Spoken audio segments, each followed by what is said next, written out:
All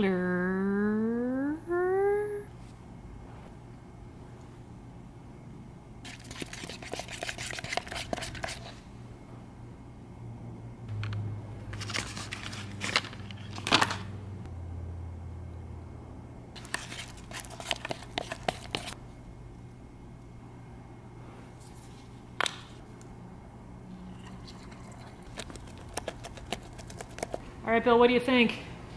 It's weird.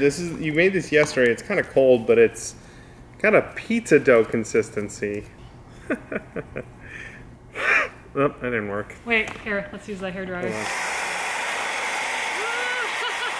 I mean, I only tried to make this once, so the ratio is probably not right, but it's not as sticky as it was yesterday. Now it's totally, you can totally touch it and have it not stick to you. Yeah. All right, let's see if we can get this shot. All right. Our goal is to have Bill be using a cup of water to wipe off his toothpaste masking, and it's going to switch to the slime. So we'll see if this works. I think I want to have like some pieces kind of stringing off of it, so that the trouble is I don't want this to come out. Yeah. So I think what I'll do is like leave a bunch in there and then just drape some strings over it, so that hopefully I only grab those strings. I could also make a new batch. But well, let's give this a shot and see how it turns out. It's weird, it breaks. It's got a very non-Newtonian fluid kind of feel to it. Yeah, it doesn't want to keep dripping. It just wants to hang out there. I think the strings is a good idea. Is that... Oh, are you kidding me? Come on. Yeah! It's so stringy. It likes to stick to itself, so you can gather it up. There we go. Yeah, there you go. All right. All right. Slime success. Thanks for hanging out with us on this slime experiment.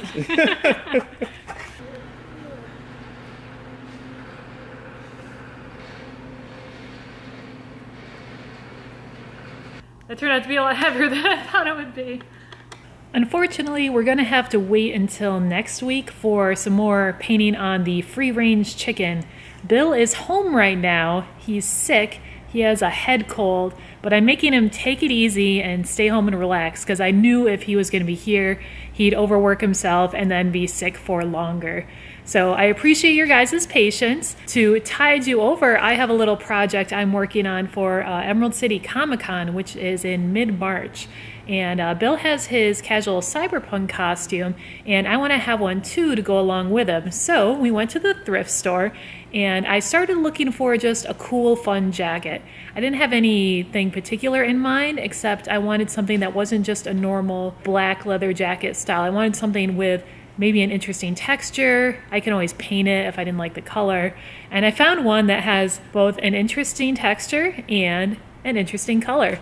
And it's something I normally wouldn't pick out, so I'm glad I decided to branch out a little bit. That's right, it is a champagne colored jacket. So it has that gold silver look to it. It's a pretty unique color, and I think it would lend well to the cyberpunk environment. It has this fun texture on it in the form of these little dots, and also just some interesting stitching. This is all synthetic, so it's just like a vinyl jacket.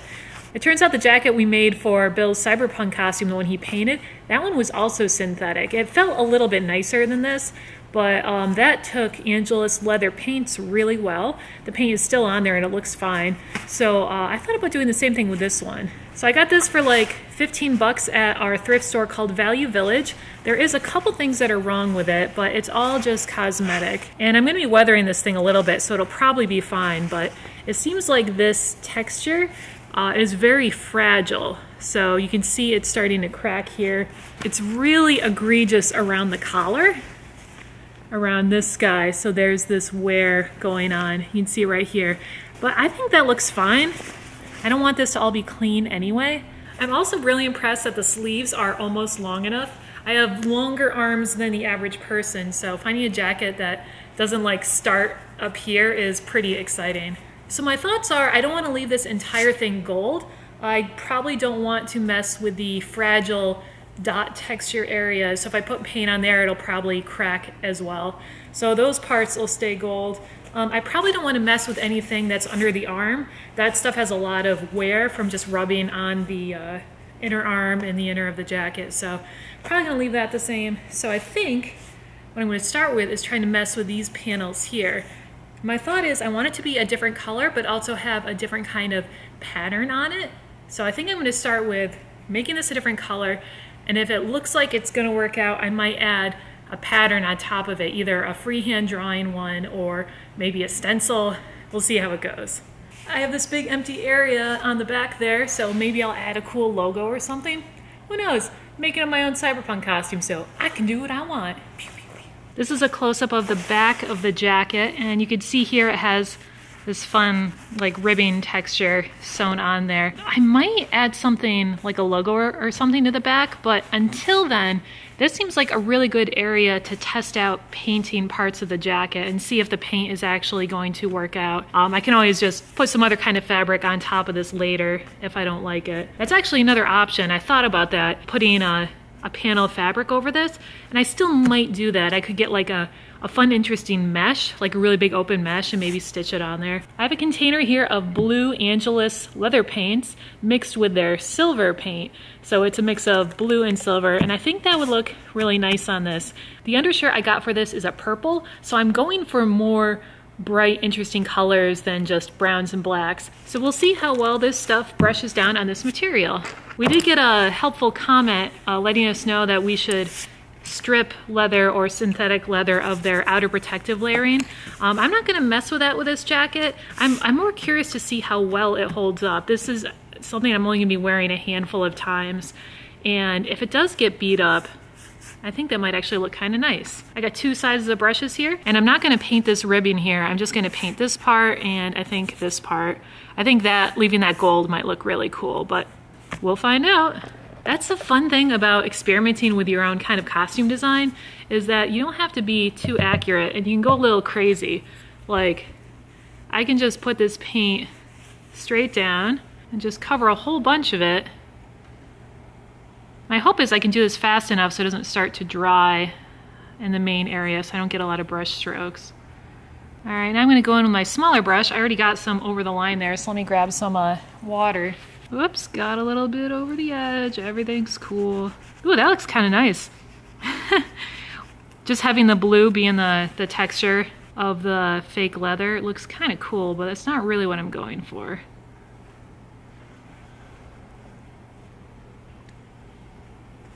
It's really easy to stay in the lines when there's this folded over part of the fabric. All right, I'm gonna keep doing this and get back to you guys. All right, I think that looks pretty great. I like the color. I think I am gonna paint some down here in this spot to kind of make it look like this panel's overlaid it and the blue is underneath. The edges are pretty clean. I got some paint on me there. There's paint there. I think just some soap and water will take it off as long as I go do that right now. There we go.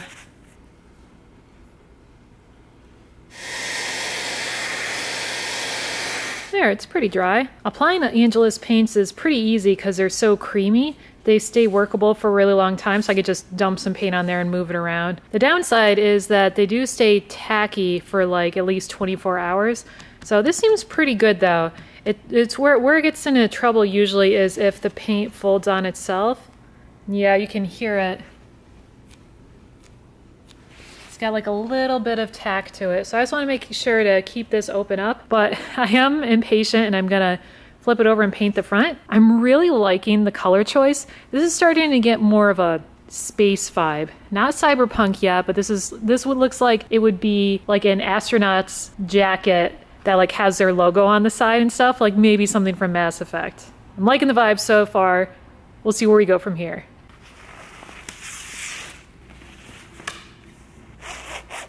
Like I was saying before, I think I want to avoid putting any paint on the armpit inner arm areas just for the friction reasons. Maybe that'll get some cloth over it later, like maybe, I'm thinking like a mesh that has like a hex pattern or just very open face. Kind of like what these guys are, only maybe bigger holes. But I do like the idea of having parts of it be a different color and then maybe having a texture on top of that. So I don't know, we'll see what I can find. Maybe I'll go back to the thrift store and just look for interesting textured mesh things, like maybe part of a backpack or something. But for now, I think I'm going to be painting these two blue. So this panel here, I think I want the blue to only be here, because I'm thinking that one of these sides might get some kind of cybernetic implant looking thing, like a panel of sorts, to start at some kind of wearable tech that a lot of cyberpunk costumes tend to have. So like stuff that looks like it could be a computer screen or some kind of display or even some kind of armor looking thing. I'm getting ahead of myself. Let's get back to painting.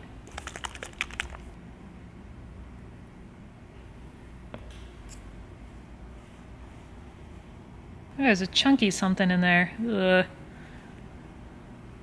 This paint is kind of old, so there's some dried up parts in the bottom. Just trying to get my finish all even. And then I can go in and clean up any of the edges that I messed up. There, I think that looks really cool. I did have to make some decisions where all of the piping and trim stuff is, where I wanted the blue to stop and where, you know, the normal color to be. Try to keep things uniform, so like this little bit here continues on. And I could like try and just brush blue onto that little strip, but I think it would look pretty thin and might not be as noticeable. So I decided to keep color off of that, and it just goes up here around the zipper and then tries to go under here. I put a clip here. This clip will hopefully protect it from the paint. It mostly did. And then I think I'm going to leave this gold here. When I wear the jacket, I think I'm going to wear it open, and I do have a purple shirt that's going to go under it. So I think leaving a little bit of the champagne here might look nice before it transitions into purple. I won't know until I try it all on together. But for now, I got to put this over there.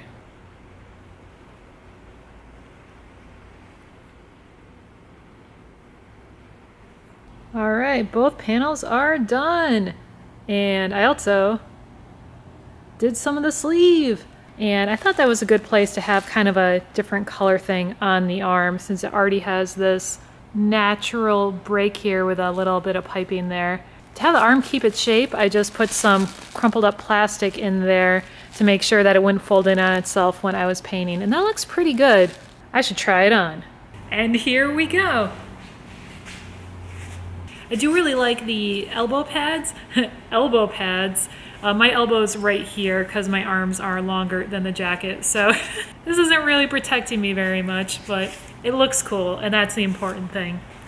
So I do think I'll have, you know, like an undershirt, and this will just be opened and loose, and then maybe some kind of like belt pack thing with like a little side pouch on it. That I'm probably going to go find online somewhere. But yeah, adding bright colors like this I think is a good base. If I do want to add any darker colors, like for straps and things, I think black would look nice. Maybe some of the like mesh pieces I'll try and look for, like a black mesh would look cool. I think this looks great though. Well, that's it for today's vlog. Thank you so much, patrons, for tuning in. And also, just thank you for your support. We really do appreciate it. We love filming all this extra stuff, and we're really happy that you guys like to see it too. I'll keep you guys up to date with my costume progression. I do think a lot of it is going to be found objects, but all of the details I'll probably make from scratch, like the panels and stuff, that'll be foam. I'll see what electronics we have that I can harvest. It should be really cool. So those will be coming out in the vlogs too, as well as Bill continuing to paint his free-range chicken. So I'll see you next time. Bye guys!